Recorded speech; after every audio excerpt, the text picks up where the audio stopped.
Je me souviens de la dernière sortie, désespérée comme d'une hallucination. Les recrues me suivaient, fanatisées. Je n'avais conscience de rien, seulement d'une chose, aller de l'avant.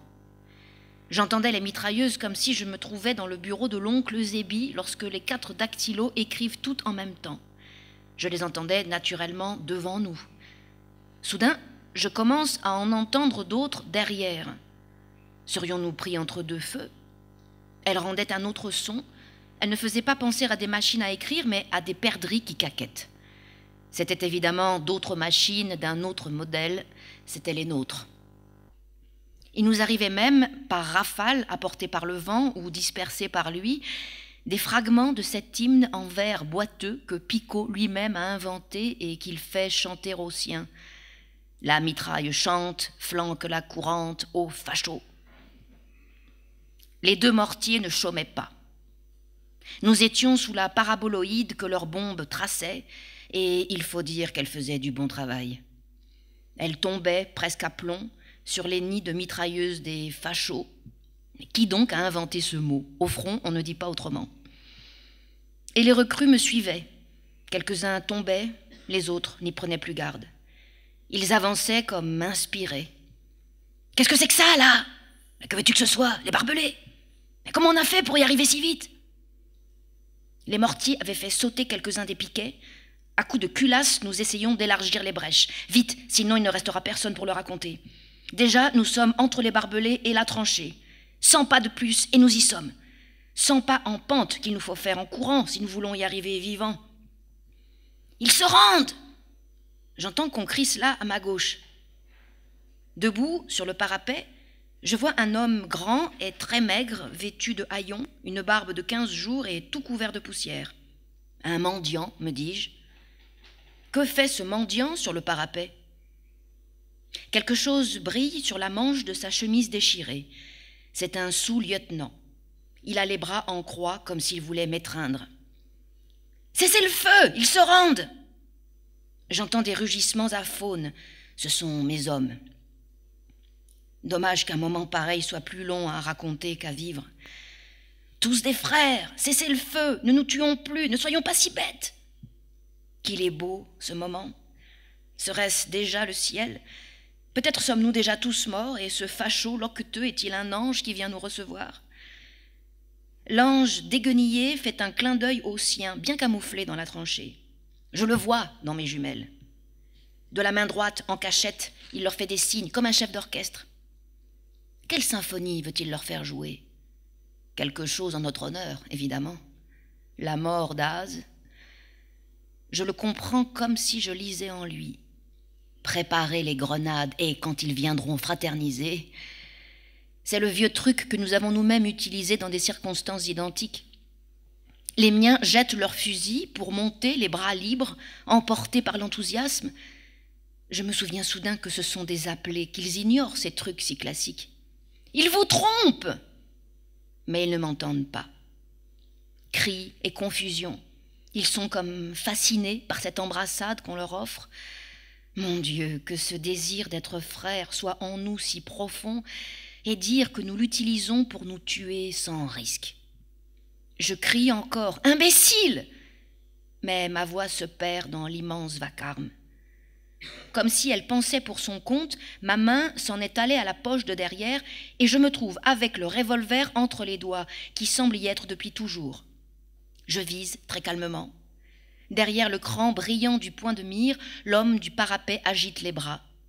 J'appuie très doucement avec volupté. Le percuteur émet un petit son ridicule. Je me souviens qu'il n'y a pas de balle. Un soldat mort est à 4 pas. Je me rappelle vaguement qu'il s'appelait Esplug et qu'il était d'Arbeka. Je prends son fusil. Ou peut-être s'appelait-il Arbeka et était-il d'Esplug. C'est égal. À présent, il n'est pas question de ça. Je sens le recul de la crosse, magnifique, et l'ange dépenaillé tombe de face comme un pantin. Les miens ont compris. Enfin, maintenant, ils ont tout compris. L'assaut est un massacre à l'arme blanche. Il plonge la machette dans tous les ventres, même de ceux qui tombent à genoux en demandant miséricorde. Mes cris se perdent. « Qu'est-ce que vous faites, tas de brutes ? Laissez-les, arrêtez de tuer !» Maintenant qu'ils sont tous morts, on ne pourra pas en tuer davantage. Sur nos bouches se sont formées des croûtes. Quel supplice, la soif! Picot a réussi à nous faire parvenir un de ces mulets chargés d'un baril d'eau. Nous buvons comme des hydropiques. Elle est chaude et fangeuse, mais il me semble que c'est la meilleure que nous ayons jamais bue. Quel calme étrange, une fois que nous sommes rassasiés de boire. Nous n'osons pas nous regarder les uns les autres, comme si désormais il y avait entre nous un secret honteux. Nous ne pourrons jamais plus nous regarder en face après ça. Suivent d'autres jours, d'autres batailles, d'autres tranchées. Il se trouve que l'ennemi, contrairement à nous, avait 3 lignes de tranchées échelonnées en profondeur. Après en avoir pris une, c'était démoralisant de découvrir l'autre à une centaine de mètres. Tout ce que nous avions fait était inutile. Il fallait remettre ça. Si incompréhensible que cela puisse paraître aujourd'hui, et vraiment c'est à n'y rien comprendre, tout juste après cette aventure, j'ai tenté de passer à l'ennemi. Moi-même, quand j'y repense aujourd'hui, je trouve ça incongru. La guerre est peut-être à la paix ce que le sommeil est à la veille. On ne peut comprendre éveillé l'homme endormi qu'on était. L'homme de paix ne comprend plus l'homme de guerre. Après toutes ces années, j'ai honte d'avoir tiré sur eux autant que d'avoir essayé de les rejoindre. Nous avions connu la plus grande débandade de l'automne.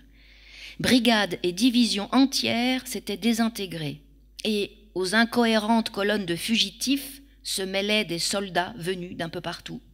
C'était la panique, si semblable au cauchemar. Je me trouvais égaré parmi tant d'autres dans les groupes de fugitifs pris de panique. Je ne voyais que visages inconnus. Je les entendais parler de divisions dont je ne soupçonnais pas l'existence. La Durruti, la Lister, que sais-je. Personne ne savait me dire où se trouvait non pas notre bataillon ni notre brigade, mais notre division, sombre inconnue pour eux comme l'était pour moi la leur. Pendant des jours et des jours, j'ai essayé de m'orienter, de retrouver les miens. Dans ce chaos, c'était chercher une aiguille dans une botte de foin. Et voici qu'un soir, un capitaine de santé me récupéra pour m'affecter à sa compagnie. Je ne sais plus exactement à quelle division il appartenait, mais je me souviens qu'ils étaient anarchistes. Le capitaine médecin était sec et râblé et portait une très fine moustache qui lui donnait un air de Don Juan de quartier populaire. Il clignait de l'œil à tout bout de champ et ne tarissait pas en histoires cochonnes dont le héros était presque toujours un curé. À quoi bon rester dans cette division qui m'était totalement étrangère ? Je ne pus supporter longtemps ce régime de blagues scabreuses, toujours les mêmes. Une nuit, pendant que le Don Juan médical et anarchiste ronflait, oui, je me suis levé de ma paillasse sans faire de bruit et je suis sorti de la cagna. J'emportais mon sac à dos et ma lunette, que je n'avais pas perdue à l'époque. Je ne l'ai perdue qu'à la fin de la guerre. Je pris la route, seul, dans le sens opposé à celui des fuyards. Le désordre était si grand ces jours-là dans tout le secteur que tout était possible. Je marchais toute la nuit sans que personne ne demandât où j'allais. La première lueur du jour m'avait surpris dans un bois de Sabine. J'y restais toute la journée, pelotonné dans une sorte de tanière. Le silence était épais et lourd dans ces parages. La solitude, tellement suffocante que le sifflement d'une balle perdue me réconfortait comme une présence. Plusieurs kilomètres séparaient alors les deux armées sur cette zone, et je me trouvais à peu près au milieu. Je portais dans mon sac 4 pains de soldats et 4 pots de lait condensé que j'avais chippés au bataillon anarchiste avant de décamper. C'était assez pour tenir 4 jours. Ce que j'allais tenter n'avait rien de facile, puisque j'ignorais la situation des lignes de front. Et puis, je ne savais pas exactement ce que je voulais faire. Peut-être passer à l'autre camp, peut-être gagner la frontière française en marchant de nuit et en me cachant de jour. Qui sait si, en 4 journées de marche, je ne pourrais pas atteindre les Pyrénées. En réalité, j'allais, perdu, abandonné au hasard ou à la providence. Tout ce que je savais, c'était qu'une infinie tristesse m'avait envahi et me rongeait. Soleras n'était plus à la brigade. Luis était peut-être mort. Qui pouvait m'assurer que Pico, le commandant, le docteur Puig n'étaient pas morts eux aussi? Qui pouvait m'assurer qu'il restait quelque chose de notre bataillon, de notre brigade, de notre division tout entière? Pourquoi ne retrouvais-je pas leurs traces, sinon?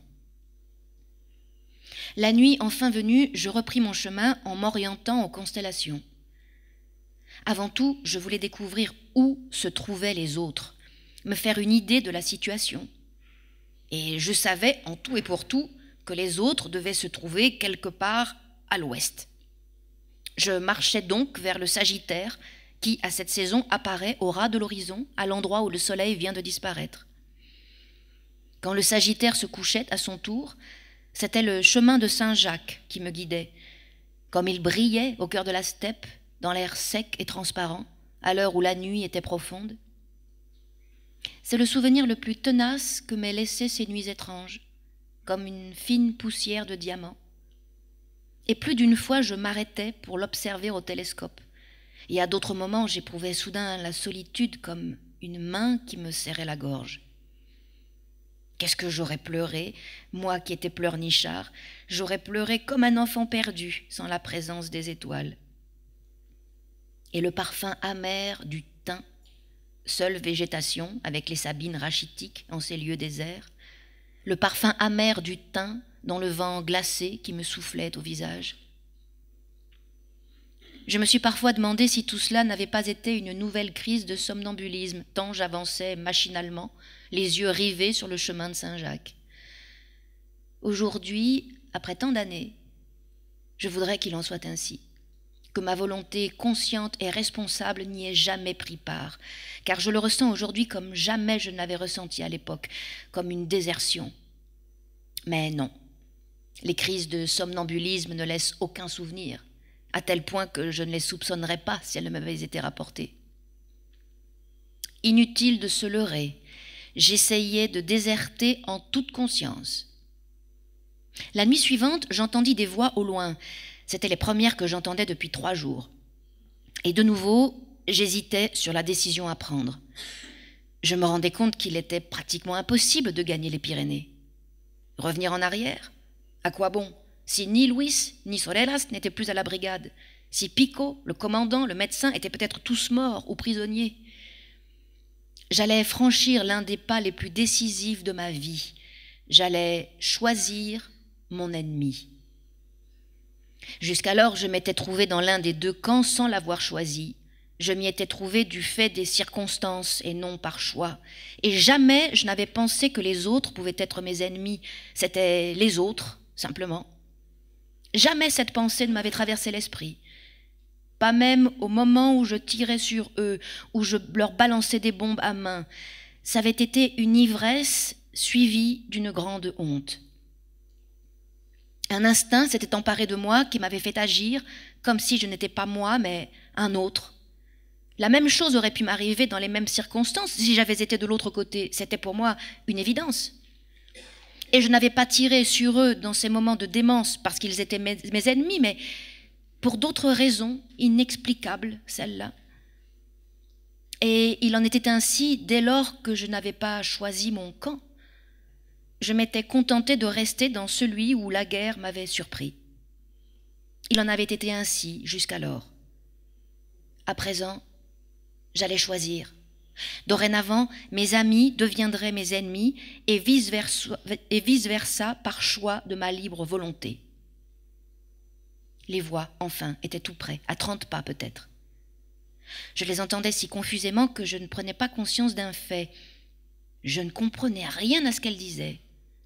Je n'y prêtais attention qu'au bout d'un long moment, ces sons étranges ne produisaient aucun son intelligible. Des Arabes! Et je m'accroupis, sans faire de bruit, entre 2 sabines dont les branches formaient une sorte de grotte. Ces sons nasaux et gutturaux devenaient plus perceptibles comme s'ils se rapprochaient, et je me tassais comme une bête acculée. Je n'avais pas songé aux Arabes avant d'entendre ces voix nasillardes si aiguës, mais voici qu'à force de les écouter avec une extrême attention, elles ne me paraissaient plus aussi aiguës ni aussi nasillardes, Elles étaient simplement incompréhensibles.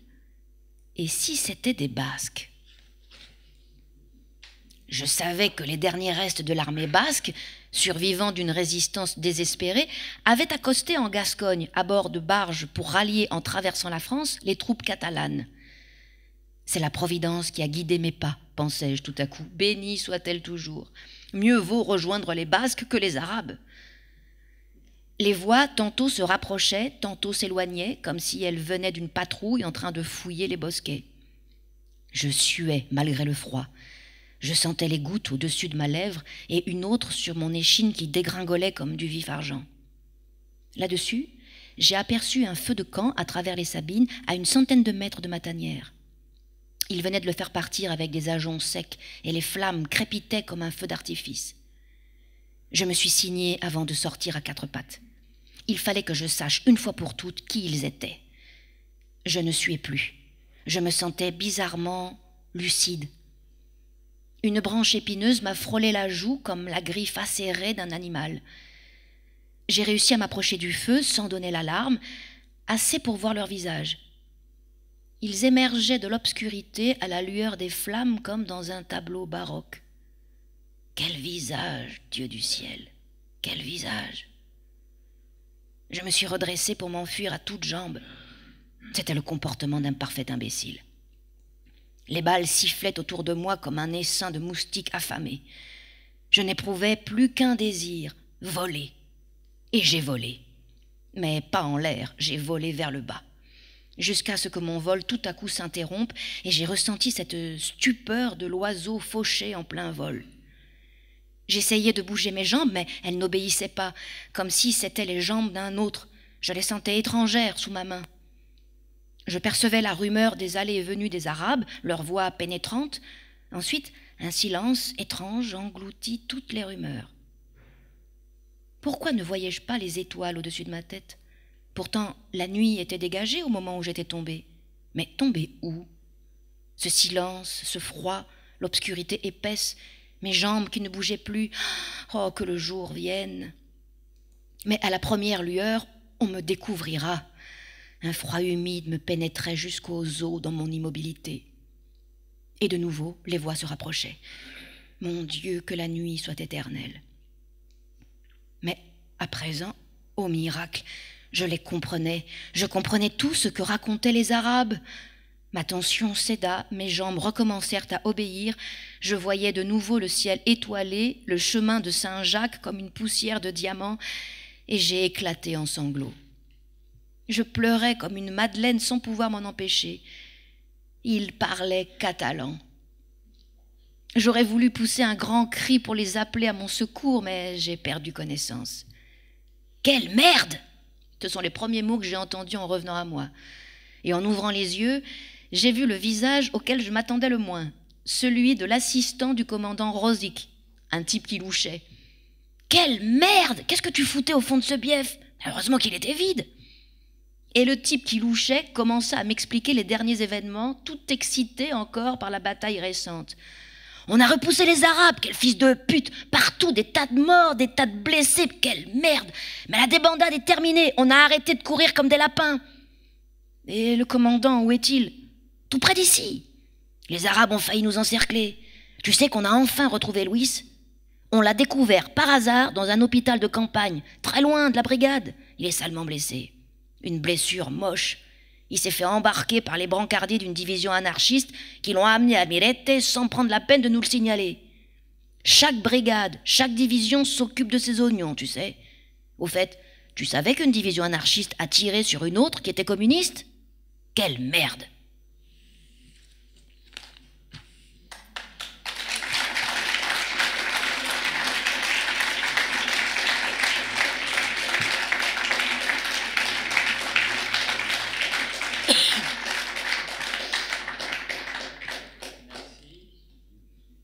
Merci. Et donc maintenant de Mercè Rodoreda, un petit extrait de La mort et le printemps. Alors j'ai oublié le nom des deux traducteurs, je sais qu'il y a Claude Bleton, mais il y a une traductrice aussi, je n'ai pas le livre là. Voilà.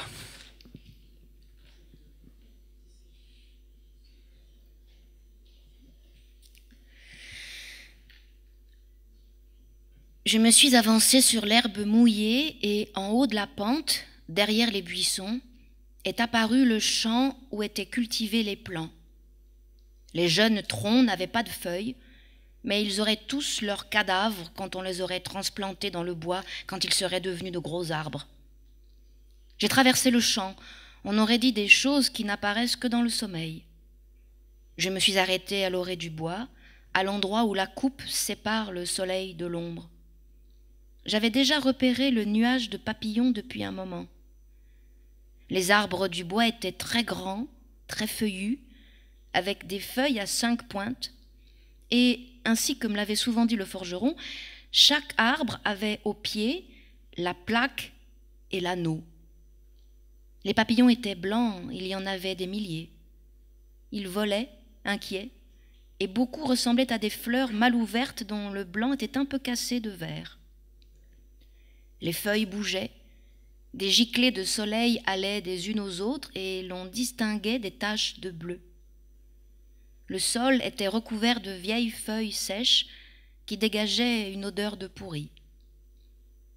J'ai pris une feuille qui n'était qu'un réseau de nerfs, comme si les piliers et les poutres d'une maison sans la matière qui va des uns aux autres. Je me suis allongée au pied d'un arbre et j'ai regardé le nuage de papillons qui dansait entre les feuilles, à travers le réseau de nerfs de la feuille. Et quand je l'ai lâché, fatiguée, j'ai entendu les pas. D'un bond, je me suis cachée derrière le buisson. Les pas se rapprochaient. Une fleur jaune s'était épanouie dans le buisson et 5 feuilles luisaient à l'intérieur. L'abeille y était blottie et secouait ses pattes. J'en étais sûre, c'était l'abeille qui m'avait suivie depuis le village et qui avait traversé la rivière. On n'entendait plus le bruit de pas. Tout était paisible. À force d'écouter, je croyais entendre la respiration d'une personne, et je sentais un malaise croître dans ma poitrine. Ce malaise ressenti quand les heures passaient dans le village vide, alors que j'avais du mal à tenir enfermée dans le placard et que j'attendais. Pareil. Rien n'avait changé, les feuilles étaient les mêmes, les arbres, les papillons, le temps qui dans cette obscurité semblait mort, et tout avait changé. De nouveau, j'ai entendu les pas plus près et j'ai vu un éclair très brillant sous les feuilles. L'homme portait une hache sur l'épaule et une fourche à la main. Il était nu jusqu'à la taille et il avait le front abîmé. La peau mal jointe du front, estropiée en passant la rivière, l'empêchait de fermer les yeux. Il lui restait une fente car la peau rouge s'était rétractée. Il avait la poitrine semée de poils noirs et il était tout brûlé par le soleil. L'abeille semblait endormie et la fleur aussi, mais une bouffée d'air a bercé la fleur et l'abeille s'est enfuie, volant au ras de ma joue, et dès que la fleur s'est immobilisée, l'abeille y est retournée. Après avoir laissé la fourche et la hache au pied d'un arbre, l'homme s'est essuyé la bouche avec le dos de la main et il a regardé à la ronde, un peu perdu. J'ai craint qu'il ne me voie, car son regard s'est arrêté sur le buisson. Mais non. Il allait d'un arbre à un autre, lisant les plaques qui pendaient aux anneaux. Entre 2 arbres, il a trébuché sur une racine et a failli tomber. Puis il est entré dans le bois. Quand j'ai cessé de le voir, j'ai aspiré l'air que le malaise dans la poitrine m'avait empêché de respirer pendant tout ce temps. Des troupeaux de nuages passaient très lentement. J'aurais aimé pouvoir les commander et les faire aller où bon me semblait. Un groupe de tout petits nuages s'est immobilisé juste au-dessus du bois, si longtemps qu'il semblait ne plus vouloir partir. Quand le groupe de petits nuages a pris la fuite, l'homme est revenu. À coups de hache, il a entrepris de faire une croix dans le tronc d'un arbre. Il l'avait tracée avec une pierre de haut en bas et en travers. Il travaillait machinalement, mais il a fini par tomber à genoux et par se mettre à pleurer. Je ne respirais pas. Il s'est levé, encore en larmes, il a craché dans ses mains et les a frottées l'une contre l'autre. L'abeille entrait et sortait de la fleur. La hache coupait le tronc, ouvrait une fente. Au premier coup de hache, les papillons s'étaient émus. 2 sont descendus jusqu'à toucher l'herbe et se sont collés à la jambe de l'homme qui ouvrait le tronc de l'arbre. L'abeille suçait la fleur. L'homme s'est reposé, puis il a recraché dans ses paumes. Pendant qu'il les frottait, la hache sous le bras, il a regardé en l'air et il est resté un moment fasciné par le vol des papillons. Il est retourné à son travail, plus fatigué, comme si, en soulevant la hache, il soulevait tout le poids de sa vie. Le temps passait, et l'homme entaillait maintenant la traverse de la croix. Il cognait et cognait. Les 2 papillons qui s'étaient collés à sa jambe étaient si mêlés avec leurs ailes repliées qu'ils semblaient ne faire qu'un. Le dos de l'homme et ses côtes brillaient de sueur. Il était très maigre. Il m'est venu l'envie de m'approcher de lui parler, de lui dire que parfois, près de la forge pleine d'étincelles et entre 2 coups de marteau, le forgeron m'avait parlé du bois et des morts dans les arbres. Le forgeron avait sa maison à l'entrée du village, une maison flanquée de 2 glycines, de part et d'autre du portail, qui grimpaient jusqu'à la terrasse dans un enchevêtrement de branches. Les étincelles sautaient et le forgeron me disait « Toi aussi, tu as ton arbre, ton anneau et ta médaille. Je l'ai faite à ta naissance. Quand quelqu'un naît, je fais tout de suite l'anneau et la médaille. Ne dis pas que je te l'ai dit. Nous avons tous notre anneau, notre médaille et notre arbre. Et à l'entrée du bois, il y a la fourche et la hache. » J'avais envie de lui dire que 2 papillons étaient restés collés à sa jambe, mais j'étais immobile derrière le buisson et j'ai fermé les yeux pour ne pas voir et ne pas penser. Je les ai rouverts au bout d'un moment parce qu'on n'entendait plus les coups de hache. L'homme avait fini la traverse de la croix et, faisant levier avec la fourche, il était en train de décoller l'écorce, non sans mal. Ensuite, il a saisi l'une des 4 pointes de l'écorce de toutes ses forces, il l'a remontée, repliée en arrière et clouée à l'arbre avec un très gros clou. La hache, retournée, lui servait de marteau. L'une après l'autre, il a cloué à l'écorce les 4 pointes qui formaient le milieu de la croix, 2 en haut, 2 en bas. Le tronc de l'arbre ressemblait à un cheval étripé. De la même couleur que les troncs des plants, un peu vert à la lumière verte du bois, j'ai vu le noyau dans l'arbre, aussi large et haut qu'un homme. Dans un sens, puis dans l'autre, l'homme a remué le noyau avec la fourche jusqu'à le faire tomber par terre. Un peu de fumée sortait du creux laissé dans l'arbre par le noyau. L'homme a posé la fourche, a essuyé la sueur de son cou et a fait rouler le noyau jusqu'au pied d'un autre arbre. Des feuilles s'étaient collées au noyau. Alors, il s'est agenouillé et, la tête basse et les mains ouvertes sur les genoux, il s'est immobilisé. Puis il s'est assis par terre et il a regardé les papillons du côté du soleil couchant. Dans les branches basses, beaucoup de feuilles étaient à moitié mangées, d'autres seulement trouées. Les chenilles mâchaient sans relâche avant de se changer en papillons, et l'homme regardait en l'air sans parvenir à fermer les yeux. L'air s'est changé en vent. L'homme s'est tourné à moitié, il a pris la plaque en fer et l'a regardée comme s'il ne l'avait jamais vue.